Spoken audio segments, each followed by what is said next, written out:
Welcome back to another episode of the Braun Performance and Rehab Podcast, powered by ISOFIT and Firefly Recovery. ISOFIT is my go-to for all things isometric strength training. For more on ISOFIT, be sure to check out isofit.com. Episodes like this are made possible by Firefly, the official recovery provider of the Braun Performance and Rehab Podcast. For more on Firefly, be sure to check out recoveryfirefly.com. This episode is powered by Dr. Ray Gorman, founder of Engage Movement. Learn how to boost your income without relying on sessions. Get a free training on the blended practice model by following at Ray Gorman DPT on Instagram. Joining me today on the podcast is Eric Lichter. Eric is an absolute legend in the performance space, in particular surrounding speed. We're going to dive into that today, surrounding long-term athlete development for speed, what speed training is and looks like, and so much more. This is a really insightful discussion with Eric. We could have kept going for hours and hours. The dude is a wealth of knowledge. Highly recommend you check out his work and the work that his team at Plus Two are doing if you haven't already. Enjoy. Eric, welcome to the podcast. I'm super excited to work with you today, man. I can't wait to get into the weeds on sprinting and long-term athlete development and so on that way with you. But before we do, for people who maybe don't know you as well as some of our friends over at 1080, or maybe they're not familiar with the incredible work that you and your team at Plus Two have been doing, would you mind filling them in a little bit about who you are and all the great things you've been up to? Yeah, well, I appreciate it, Dan, and I'm excited to be on the podcast. I always love to, share and collaborate with, other like-minded coaches. So I'm Coach Eric Lichter. I'm out of Columbus, Ohio. I've been in the performance sort of, field for just under 30 years. I'm 50 years old, so I've been doing this a while. This is the part where I tell you how old I am, right? I don't think you're as old as me, man. You've been in the industry longer than I've been alive. Yeah, so there you go. You know your stuff, dude. See that? So I spent most of my 28 years in the private sector. I had a 6-year stint with Ohio State, so I was the director of football performance for the Ohio State University under head coach Jim Tressel at the time. Great, unbelievable time, in that role. But most of it's been in the private sector. So, I've done a lot of. I was LeBron James's trainer all through most of his high school years.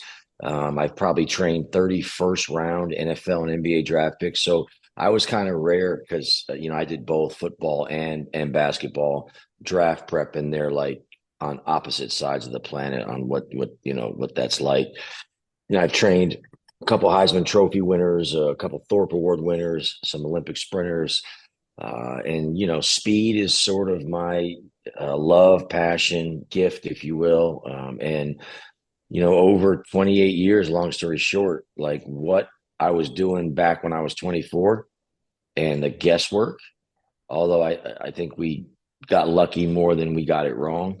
But what we're doing now is so specific, transparent. The technology's just totally changed, right? Like 1080 sprint now versus me slingshot bungeeing guys for 15 yards and hoping the cord doesn't snap and take their eye out, right? And guessing on is this good training? It looks fast. I don't know how fast it is. So it's been a interesting time, but like anything, things evolve, and technology has absolutely become a must for a coach. But in some regards, the more things change, some things don't. They stay the same, right? I mean, there's been some great coaches who have been doing work back to the Charlie Francis days, and I find myself very much in those same beliefs. So there was a lot of great ones that went before me. Yeah, 100%. And I think you hit on such an incredible point already is our process has to evolve over time. We have to constantly be auditing what we do, why we do it, and asking ourselves, could we be doing it different? Could we be doing it better? Because to your point, sometimes there's things that we implement that are highly successful and they don't need to change. For example, when I'm working with athletes for lower extremity rehabs, they all do some variation of a squat. I don't care what variation it is, but the squat has stood the test of time for me. So everyone is going to squat. I don't care how we do it, but it's worked for years. I'm going to keep that piece in. So there's certain pieces that are consistent throughout time. And then there's others that, as you mentioned, evolve. And as you mentioned as well, technology is almost a must for coaches anymore. I think now more than ever, there's a lot of pressure on performance coaches in particular to deliver results. Kids want to be faster. Their parents want them faster. They're starting to realize that speed is not just a genetic thing, and you can actually get faster through proper training. But if you don't have the ability to show them the progress over time, and you don't have the ability to get objective feedback to your program to understand if you're going the right direction or if maybe we have to course correct ourselves, then I think ultimately you're doing the athlete a huge disservice and you're not fully understanding the effect that your program might be having on them. Yeah, there's no doubt. Validation is huge. So being able to take a parent and or an athlete and show them, undeniable proof that they're getting faster or developing more power or accelerating, better, covering more distance in the same amount of time. All those things are game changers. And I think too, like what you said, some things don't change. There's no doubt about that. I think what has changed most with me is figuring out how to do less. I mean, at the end of the day, like I'm always. I think I heard someone say, I don't remember who it was, like when you're programming, right? Your first crack at it, build it, step away from it, come back and figure out how to cut 2/3 of it away, because that's usually about where you need to be, right? That is so true. I find myself so much more and more and more like figuring out, what can we take away? How can we combine? How can we, be more efficient in the time? And what can we take away? Because when you think about it, you've been in this world. You hit all the sort of planes of movement and all the key points that we need to get in today. And you go through the workout and you're like, dude, we're at 2 hours and we got a lot left to do. And you're like, this is too much time in here, right? Right. So, it's just about figuring out how to really, do less. I think that's a huge thing with athletes, is they just do way too much. I think that's such a great point, especially in the middle school, high school population. And I realize that, when you're in your teens, you feel like you're made of rubber and magic. You bounce back from everything and no one really understands how. I mean, when I was in high school, yeah, I benched 5 days a week, just like everyone else. And, it's probably not good for me, but, you gotta be walking around with a chest pump every single day when you're a guy in high school, right? So we did it. Not recommended, but we did it. But I realized, or I've come to realize, this kind of like 80-20 principle or 80-20 rule, if you will, where about 80% of our results come from 20% of our effort. And instead of, to your point, stacking more on top of someone who's already got too much going on, right? These kids, 7-8 hours a day in school, 2 to 3 hours a day of practice. They got homework afterwards. They're probably not sleeping great. I mean, I know when I was an athlete in high school, it was like 5-6 hours of sleep a night because that's just what you had to do. So it's like, we're already overclocking the kids. Now, if I throw 2 to 3 hours of additional workout on top of that, what adaptation is that actually going to drive? I think, it'll certainly fatigue the kid, but we're not after workload and fatiguing someone right now. We're after, how do we develop speed? How do we make them faster? And I think a lot of times in this population, we confuse conditioning work with speed work. And I don't think they're the same whatsoever. And I think to your point, it's how do we hone in and it's 20% of what we do that actually moves the needle forward in relation to this athlete getting faster and staying faster long term. I think, speed is the most misunderstood thing by the most amount of people.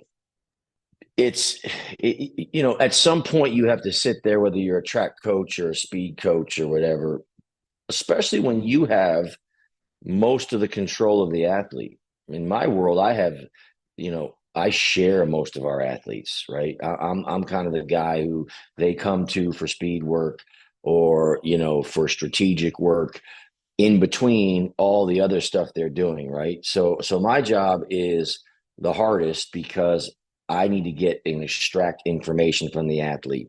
And that information has to be accurate. Now, we do a really good job of reaching out and building alliances with coaches and programs. We reach out to them and say we want to be an ally, not an adversary. And that doesn't work all the time. No matter how much you try to disarm, some coaches are just so tribal and whatever it is, they don't want their athletes going outside places. But that's another conversation. Long story short, if you're mostly in control of the athlete, like for instance, high school track, this is just a pain point at this time of year, turning over a bunch of racehorses that are already fast as can be in great fitness for repeat sprinting. I'm not going to say conditioned, in shape. I'm going to say they are at a great fitness capacity for repeat sprinting and for long sprinting, right? And so there's no need to take them to the high school track and blast them with 8 400s because they need to get in shape. Just stupid shit, right?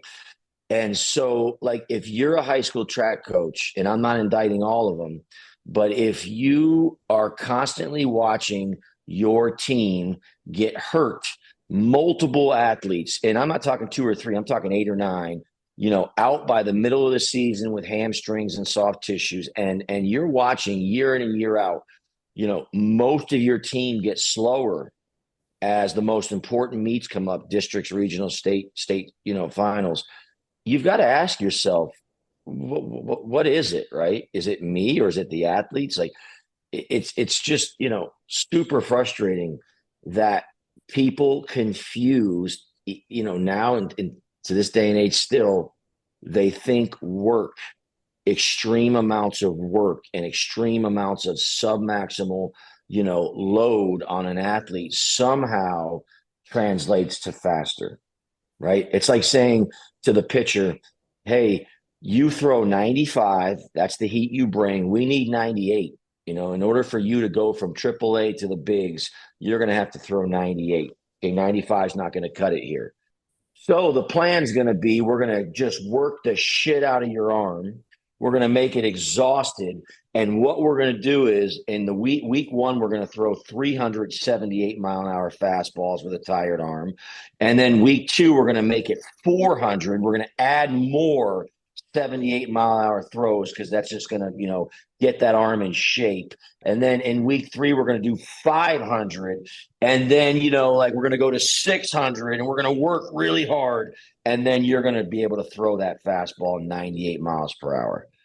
No, what's going to happen is your fastball is going to go from 95 to 92, right? You see what I'm saying? Like, and it's all, the evidence is all right there. And it's just, really good coaches are out there reaching out saying, hey guys, that's not how you do it, but no one wants to listen.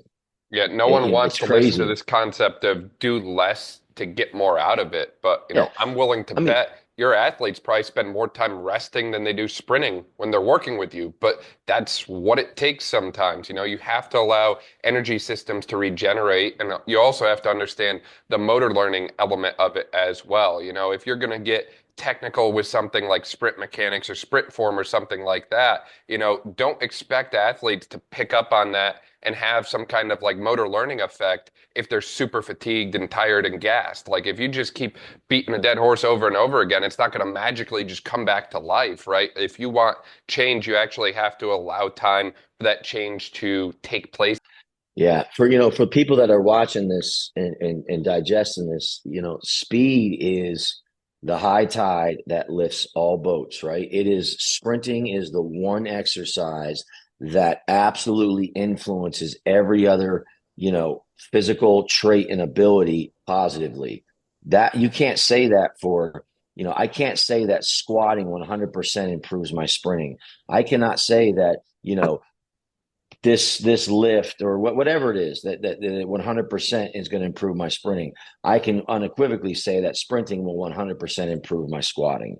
And because of the way that, the brain has to obviously recruit and the nervous system intensity of sprinting, right? All hands on deck. And it is such a fragile thing. So, speed when it comes to really getting fast, man, it's microdosing. It's little bits of speed here and there and there. And, so you have to be patient with it. Right. And as you said, you have to understand that it's a process. So movement, patterns, positions, posture, right? Those type of things have to be built, right? They've got to be built. So speed mechanics absolutely have a place in the plan, and mobility absolutely has a place in the plan. And understanding ankle stiffness and barefoot training, and these are all like pieces of a puzzle that you put together. And then when you put it all together and you got to run, right? You got to run fast, but you also have to run, in the right positions, right? You gotta progress there. So there's just a process, and there is a time that you have to be patient, and you can't microwave this. You can't nuke this, right? And so, like, what you'll see is when you overtrain and you just beat down an athlete by running them into the ground, if you're really looking at positions, posture, angles, motor patterns, you see that they're awful. When an athlete's fatigued, those patterns break down and they become awful. And so it's such I think, a simple thing. It's not always simple to know how hard you can push this sprinter. Can I give this sprinter 4 overspeeds, as opposed to the 2 that we've been doing? If I'm looking at all the load he had last week, the plan for 6 weeks, the track meets he ran in, or the football combines he went to. Sometimes you have a good idea. You have to play around with some things. But from a coaching perspective, it's so simple to see when a speed session should end, right? There's 2 criteria. If you're measuring output, when the output drops, and you've already decided, okay, it's not like a rest thing. Like, he's running slow on these fly 30s or fly 10s, and I've given him plenty of rest. He's just running slow. Nervous system's done. It's tired. It's fried, right? We're not getting all the motor unit recruitment. Or the second thing is look at the patterns on the track. They're bad. They're not ideal, right? I don't like the word bad. They're not what they should be, and they're getting worse. End of story. You're now training a different skill, and you're throwing good money after bad money, right? I say that because as an athlete and as a coach, if we're investing time in a session and that session is going the wrong way, time is valuable, and we're wasting the athlete's time, and I'm wasting my time. Let's cut the session. Let's come back when the athlete's recovered, and let's quality. So that's the message that the viewers need to take away is, stop being obsessed with how hard you think an athlete's going. Output. We're talking about speed now, right? We're not talking about getting in shape for a football. We're not talking about there is a need to build some anaerobic capacity, and there is a need to build some tolerance to hydrogen buildup from lactic acid conversion, from energy systems being pushed to the end of their ability to where we've got to kick down to the next energy system to keep energy going, right? There's cost to that. There has to be some of that, but I think the minimum amount necessary, once we've checked the box, we've checked the box. You with me? We don't need to overkill it, but we're talking about speed. That's what we're talking about. We're talking about getting faster. And, I think the thing that you have to take away is less is more. Less is more. And the 2 things that you must do is you must measure it, right? So you gotta be able to measure how the output. Output trumps effort. So I don't care. That's where I was going with this. I don't care how hard you're going. I want to see output. To me, when we're talking about speed, is more important than effort. So you can give great effort, but you're running slow because you're exhausted, right? I'd rather see the other scenario where, damn, you're running fast and you don't think you're going that hard. Your effort, you're like, yeah, I'm kind of like, getting to that split time and that 200-meter mark, and I feel great. Like, I'm coasting here. That's fantastic, right? So, output, measure it with tech, and have a coach's eye. Understand, what you're looking for from positions on the field or on the track or whatever it is. Yeah, no, 100%. To, run it back a little bit, I think you have to keep the main thing the main thing. And if your main thing is, hey, this athlete needs to be faster, they need to be faster in a straight line linear sprint, then we have to go all in on that one thing. As you mentioned, we can't kind of get lost in the sauce of all these other little things going on. It's like we have to focus on the main intention behind what we're trying to elicit from a response that way. And as you mentioned as well, just there at the end, you have to be measuring the outputs, something objective that allows you to track that athlete's progress over time. And again, it's not always a marathon of ups. I wish that every single athlete we worked with every time just consistently sees nothing but progress upwards. But sometimes life happens and we get a little dip down, or maybe we pushed a little too hard or did a little too much. But having that feedback quickly allows you to correct it. So one little dip doesn't become a huge drop off the side of the mountain, if you will, that way. I'm curious, what's been your process for assessment and measuring outputs in this population in particular? We mentioned the 1080 that way, but I know there's a lot of other products and devices and softwares and, movement capture technology producing like kinograms and stuff that way. How do you go about kind of sorting through all of the different tech that's out there now and putting together a framework that allows you to reliably assess outputs in the sprint that way?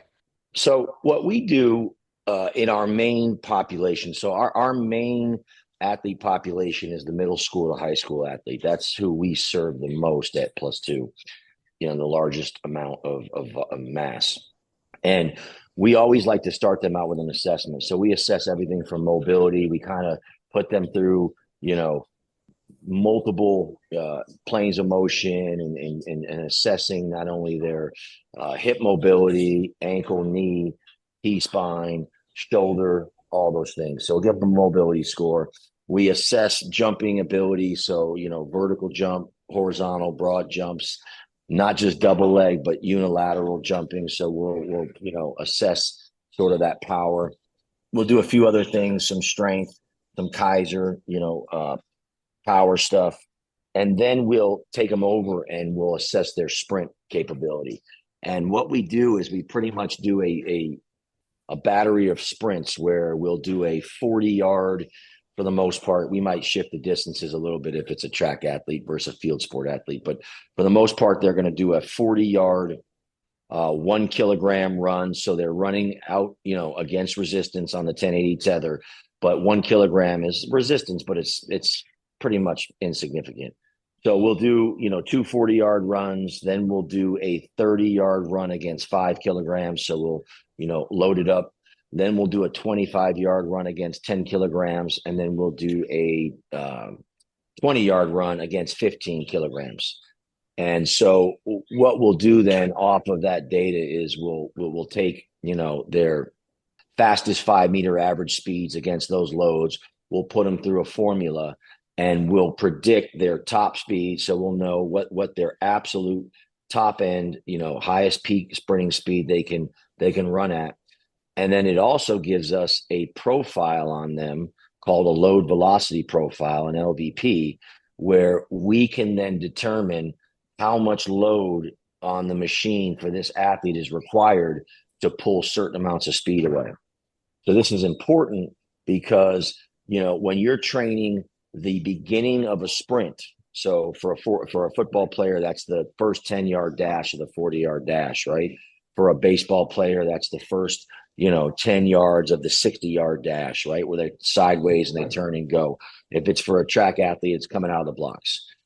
When you're training that particular area, right, that's your strength speed, sort of profile, right? So we know that is when you produce the most amount of force in a run into the ground is early, very early. So we want to load very heavy to train that particular aspect of the sprint, right? The beginning, we've got to force the athlete to produce force because so much force is produced early. So we tend to do what we call a 75% VDEC, which means velocity decrement. So how much load do I need to put on this machine to take 75% of that athlete's speed away from them? essentially. So if I'm a 10 meter per second sprinter, I should be running at 2.5 meters per second, right? Out in that particular training. And that we wouldn't be doing 50-yard runs against that heavy load, right? We'd be doing 5 to 10-yard, runs, and we'd be loading them very heavy. Okay. When you're accelerating, so, for all practical purposes, from the 8-yard to the 20-yard mark, right? That's when acceleration is going to be very high. And we're going to be really, driving our speed up. That's when we produce the most power. So that's about a 50% VDEC, right? And then when you're sort of transitioning, you've reached the end of your acceleration, and now you're really at the top end of your speed, and it's just, how fast can I run? How high can I push that speedometer? And then how much can I hold that speedometer high before it starts to drop? That's kind of like your transition and your top end speed. Those are usually, 25% VDECs down to 5% VDEC, 0% VDEC, which means we wouldn't even put a resistance on an athlete, right? If we didn't want to take any speed away, we just run untethered. We'd run through timing gates with a GPS device on. Or if we're working top end speed or max velocity, we might, instead of taking speed away, we might add speed. So how do we do that? We pull them, right? We overspeed them, or we assist sprint them by pulling them, towards the machine instead of resisting them as they run away from it. And so, we basically do that assessment to determine, how strong is the athlete, because that we'll know. We'll know how strong the athlete is and how much force they put into the ground when we see the 10 and the 15 kilogram results of the run, right? Because they're running against very, very heavy loads. So we'll see how well they do. We'll see how well they accelerate in that 30-yard 5 kg run. And we'll see how fast they are, which, when we say how fast is someone, we're not looking at a 20-yard run to evaluate that. We're looking at a 40. More importantly, if someone asks me what's the ideal amount of distance to see how fast someone is, I'm going to say 60 yards or 60 meters. I think that's the ideal, amount of distance where you can get sort of the field sport athletes who will fatigue. If you ask them to run 100 meters, they'll crash and burn on the last 40 meters. They're not used to that. Or a track athlete who, might not be hitting their peak speed by 60 meters. Most of them are, but if you're world class Usain Bolt, you might not peak till 65 meters or whatever. But bottom line is, I think that 60 meter mark is the ideal amount of distance. But anyway, long story short, we'll see how fast they are in that 1 kilogram run, right? So based on that assessment, let's say I always use this example. I don't know how familiar you are with Ohio State football, but 2 first rounders that I trained, not only at Ohio State, but I trained both of them before Ohio State when they were young, middle school, high school athletes. Ted Ginn Jr., who's considered one of the fastest football players to ever play, great kick returner, right? Blazing speed. And Beanie Wells. Beanie Wells was a powerhouse tailback, 6'2", 6'1", 230, 4.4 speed, high 4.3 speed, just explosive, powerful, fast. If I were to take Beanie Wells and Ted Ginn Jr. and I were to put them on a goal line, Ted Ginn Jr. is 5'10", 168, 170 pounds, soaking wet with clothes on, right? If I were to put them on a goal line and I were to say, we're going to race and see how fast they are, and we're going to run 20 yards, who's going to win this race? 99 out of 100 people who don't really understand speed are going to pick Ted Ginn Jr. And they're going to pick Ted Ginn Jr. because they're going to, in their mind, they're going to be like, he's fast. He's super fast. But it's not just about the speed, it's about the acceleration component as well. Right. So 99 people are going to pick Ted Ginn Jr. One person's going to say Beanie Wells, and that one person's going to be right, because Beanie Wells is going to put so much force into the ground right off the start. and he's going to produce so much more power than Ted early. So Beanie's going to absolutely beat him and may beat him significantly to the 20-yard line with their starting from zero, right? If you take that to 40 yards, they're probably going to be neck and neck because Beanie ran a 4.3, okay, at 230 pounds. And, Ted Ginn Jr. also has run 4.3. So that's going to surprise a lot of people. But what you understand, but what they don't understand is Ted Ginn Jr. still got a lot of room to go before he reaches top speed. Beanie's going to reach top speed earlier in the run, and then he's going to crash and burn as that run continues. Ted needs more runway, and his top speed is going to be higher. His peak speed will be higher than Beanie's, and he'll reach it further down the road. So what's going to happen is if we take this run to 60 yards, Ted's going to absolutely start to leave him by a significant margin. And if we take that to 100 yards, Beanie won't be able to read what's on the back of Ted's shirt. But, that just shows you that speed is not one thing, right? Because, one guy is able to get from A to B quicker than another guy. And so there's a power and a force component there. So when we do these assessments, we want to know how strong you are, how powerful you are, right? That means how well you accelerate and how fast you are. What do you like at top speed? And then there's another component, which we really don't get into unless you're one of our track athletes, which is speed reserve, or speed endurance. How well can you repeatedly sprint and hold your speed, right?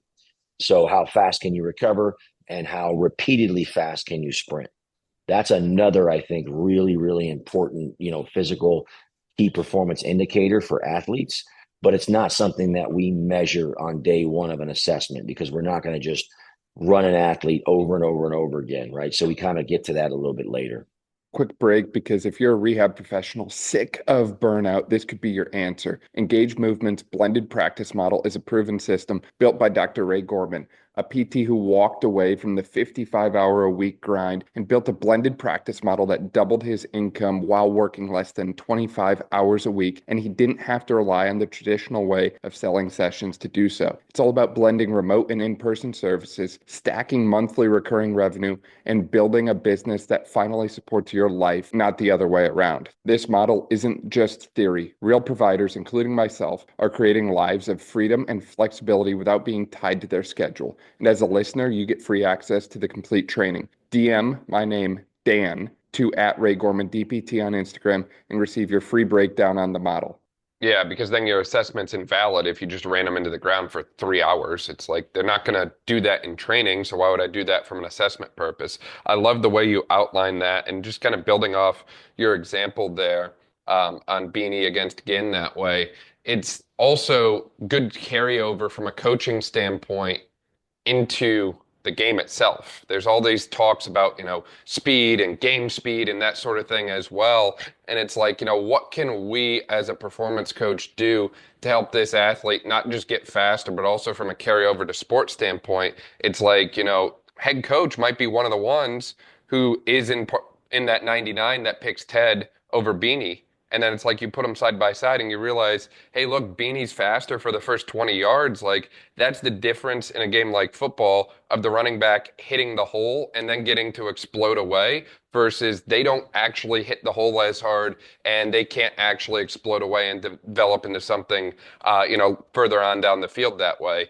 And with that in mind, too, it's like, you look at Ted Ginn playing receiver and kick returner and stuff like that. It's like he actually has a runway in game that he can build up that speed. And then by the time he gets the ball, hopefully he's caught it and gone, and you won't be able to catch him. So it's the difference between the profile of the two and how that carries over to the game as well. I also love that you brought up the VDEC, and this is something that I've kind of played around with a lot just from an Excel standpoint and just different calculators to try and understand how much do we have to actually load these athletes from a resisted sprint standpoint. And I think it's something that I took for granted when I was in school. I was like, oh yeah, math, Excel, like I'm not going to need that stuff. And then I got into the real world and it was like this realization of like, oh shit, this stuff is really freaking important. So one of the things I always push other coaches and physical therapists and pretty much anyone in the sports performance, sports rehab space to do is get familiar with Excel and actually learn some of the math that goes into this stuff, some of the statistical stuff that goes into it. Because, unfortunately, if you don't know what your data is telling you, or you don't know how to represent it visually in a way that you can explain it to anyone, you're ultimately going to be misguided by it. You're going to misinterpret it, and you're going to completely miss the boat. So I think making sure that you have a system in place to not just collect the data accurately, if you will, but also process it and analyze it in an effective and efficient way is just as important in my mind. No doubt. And you said something, that's key, right? So like on field sport, acceleration is the number one attribute that wins, right? So, that's why a lot of track guys can't convert to football players, because football is not straight ahead. You got a lateral jump cut. You got to make that extra hat in the box miss, right? So a lot of those guys aren't going to actually get to top speed unless they just break away. So there's a lot of start, stop, right? Excel, decel, re-excel, change of direction. So, in field sports, lacrosse, right? Football, soccer, whatever it is, the ability to accelerate very, very aggressively and very, very efficiently is the number one. It's king, right? Speed is really the queen in that regard. Okay. But, you still have to train top speed because of what I said before. Speed is the high tide that lifts all boats, and that's max velocity, right? So if you're sprinting straight ahead, even though the game is not straight ahead, I get that. I get that as well as anybody, but that sprint work is such a hit to the nervous system and to the brain to be able to absolutely turn on all the highest threshold motor units all at once in a synchronized, ability, right? It's like turning all the breakers on at one time and not having three of them trip and not turn on, right? That is going to elicit such better athleticism throughout the entire chain for lifting, for making decisions in the sports world, which we know is chaotic, right? You have to solve problems in microseconds in sports, to react, to be injury resilient, to decelerate. All these things I believe stem from the nervous system and how well that nervous system's, obviously built out. But what I was going to tell you was we do a lot of linear speed focus with all of our athletes in the winter. That is the focus. We run straight ahead. We absolutely transition to more game speed in the spring and summer because they're getting closer to coming into their seasons, especially if you're a fall athlete, like a football player, right? Like a soccer player. So then we get into a lot of, deceleration work, although I don't think we ever leave deceleration work, whether we're in the weight room and we're working on eccentric control or isometric or snap down holds or whatever. We're always tugging on the muscles and adding speed to them when they lengthen, and then making those athletes stick those positions, right? Because that's what injury resiliency is from, is the tremendous pulling forces on muscles when they lengthen. And so we're always doing that, but it's different, as especially being a PT, right? Like I try to tell people all the time, it's one thing to go through therapy, and I'm not trying to cross over in that world, but it's one thing to do physical therapy or to train, in the weight room. And I don't care if you're snapping down as fast as you can into a split position, holding it and doing a trap bar squat jump up, or having tremendous accommodating resistance. I'm in a band squat, right? I've got tons of weight and the bands are stretched like crazy, and I'm going to drop into the squat and that thing's going to yank me down, and I'm going to stick it at the bottom at 90, hold it and drive it back up. That still falls way short in comparison to the intensity of sprinting 10 yards up the field and stopping on a dime, right? In the weight room, I can only move so fast. I can only move at so many meters per second. But out on the field, I can move 6, 7, 8 times that amount of speed I can get in the weight room, right? So in order to prepare athletes for the demands of their game, we have to get out there on the field, and we've got to move. We've got to move fast. We got to stick our feet in the ground. We got to stop. We got to cut. We got to restart. We've got to put those tremendous, ground forces and speeds on the athlete at the right time. We got to prepare them for them, but we have to do that. So we transition a lot at this time of year. We get away from the linear stuff, and we start really getting into the vector cuts and the start stopping decels and all that. And we start to increase the metabolic cost of the workouts, because our job is to prepare them for the demand of the sport, right? And so, in one regard, we were talking about speed, full recovery. What we do today should never ruin tomorrow, right? I think Tony Holler said that a lot.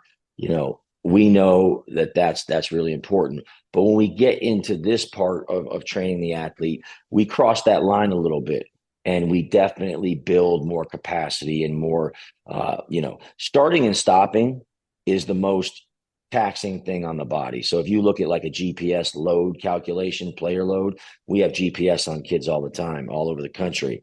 And if a kid were to do a really intense, super fast speed workout where they hit 26 miles per hour on fly 30s, and they went through a really, really intense speed workout, which to me, intensity is how fast they run, not how many reps they do, right, or how much distance they cover. If you were to look at that player load score versus a player load score of a guy who's doing a bunch of vector cuts, bunch of start stop and in workouts, that start stop is going to be extremely higher in player load than the fast running, because of all the the wear and tear on the body from accelerating and then decelerating. That takes a lot of wear and tear. So we have to build the tolerance to that for our athletes. 100% agree. I like that long-term development model. And to your point, I have no shame in kind of throwing some shade at the PT space that way. If you're working with athletes that are in long-term rehabs like ACL, meniscus, hip scopes, that sort of thing, there is a time that you need to be sprinting them in their rehab. Now, obviously, it's not month 1 or month 2, but you have to expose them to this stuff. Plain and simple, nothing that I've found preps you for sprinting like sprinting. You can't Bingo. just do like a Nordic, or you can't do a squat or some heavy RDLs and think that's going to carry over to sprinting. The forces that you're talking about, the forces you mentioned, especially in that first 10 to 20 yard range, are just so many times greater than body weight that you just can't recreate that in the gym. Or if you can, please send me a text and email and tell me how you did it, because I haven't figured that out yet. We're talking 8-fold body weight forces through like hamstrings alone. So I think that you need to sprint athletes as part of their long-term rehabs. You need to expose them to that and then build on it, as you mentioned, and introduce some of these change of direction concepts later on the line that way. And that could be a whole separate podcast episode and deep dive into how we incorporate sprinting in these return to sport, return to play conversations that way, if you will. But Eric, I know we've covered a lot. I know we could talk about this for 6 more hours and still just really scratch the surface Easy. as far as how much there is in sprinting and long-term athlete development in this middle school, high school athlete population. Is there anything in particular that you really want to kind of recap and summarize, or anything that we missed as we were discussing today? No, I just think for every time that I try to share my knowledge and experience, I really want to make an impact or a difference. I want someone to take a nugget away. They're not going to understand everything we said. It's a lot, but I want parents and athletes to understand that you got to have patience. You cannot microwave. If you want to go from a 4.940 to a 4.640, okay, you can't do it in 6 weeks. Doubling up on workouts. Hey, well, we're going to hit the gym in the morning and we're going to go back at night and do a double day, because we got to get this 40 time down, right? Or we got to get our vertical up. You have to understand that the body must have a stimulus, a training stimulus, right? Which then, tears the body tissues down. And then there has to be a recovery and a regrowth of that tissue. And that whole concept takes time. And if you just keep tearing down tissues from training hard and you never let them regrow and make the adaptations, okay, you're not going to see the results that you want. It's going to be like you and I wearing 5 layers of clothes and jumping in a pool with boots on. When we get out of that pool, how are we going to feel? Heavy, constricted, right? Bogged down. That's what the nervous system feels like when you don't recover. Now, you get used to it. Athletes that train 7 days a week, they don't know that they're restricted and bogged down, right? Because you adapt to whatever it is you're doing, right? But you don't see your performance outputs improving. And so what happens is they just double down on stupid and they train harder because they're like, I'm not training hard enough.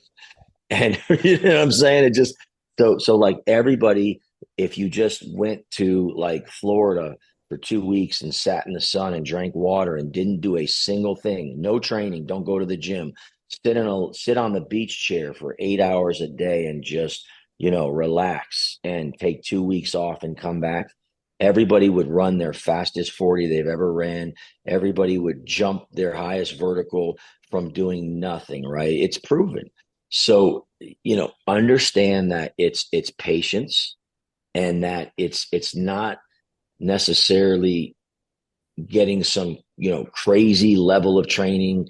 It's getting mastering the basics, mastering the simple concepts and becoming excellent at them, and just giving the body time to grow and adapt. I love that. Recover. Every athlete should, I beg people to get 1 full day off because I know what I'm dealing with. But the reality is every high school and middle school athlete should have 2 full days off. That doesn't mean they have to be together. They might be spread out, but 2 full days off a week of doing nothing. Doesn't mean you can't study film. Doesn't mean you can't work grip strength with a tennis ball sitting around watching your favorite show. Doesn't mean you can't catch balls out of a jugs machine just sitting still, turning sideways. It doesn't mean you can't work on your craft, but you have to take the physical meter down to pretty much nothing. Your body needs to recover. And the last thing I'm going to say, I think you'll like this. If they could ever give you a pill that would increase your vertical jump by many inches over time, if I could give you a pill that would make you faster, like in the 40-yard dash or in the 100-meter dash, if I could give you a pill that would make you more injury resilient, if I could give you it would all be in a pill that could make you react better as an athlete and make better decisions on the field, I would give it to you. I actually can give it to you. It's called sleep. Sleep 8 hours a day, guys. Put your phone away from your face. Get your phone away from your face. Get to sleep, a couple nights a week by 10 o'clock and sleep eight hours of unrestful sleep, and you will see your numbers go up. That is the pill.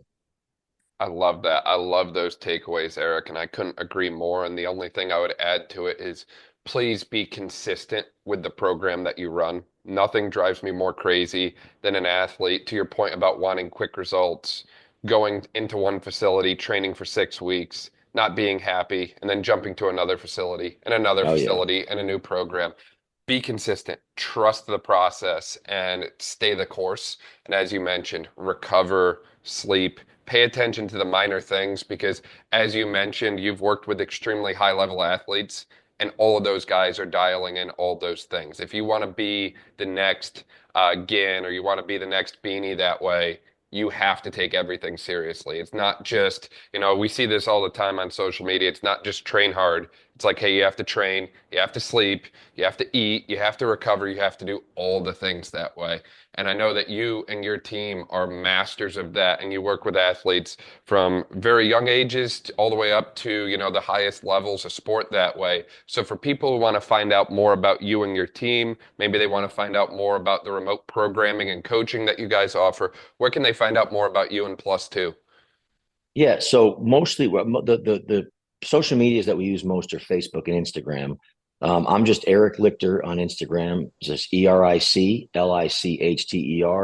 Plus Two University is on Instagram. Both of them are on. We're on Facebook. I'm on Twitter a little bit. I'm not a big X guy, but we're on there. And then our website is www.plus2. So that's PLUS, the number two, a dash sign, the letter U.com. So +2 dash U.com. And, you can find us right there. That's awesome. We'll link to all of that in the description below as well. That way, if you didn't quite catch it, you can just click there and see everything that Eric and his team are up to. This is an amazing conversation, and I really appreciate your time, man. Thanks for everything. Man, I appreciate it. Thanks for having me on.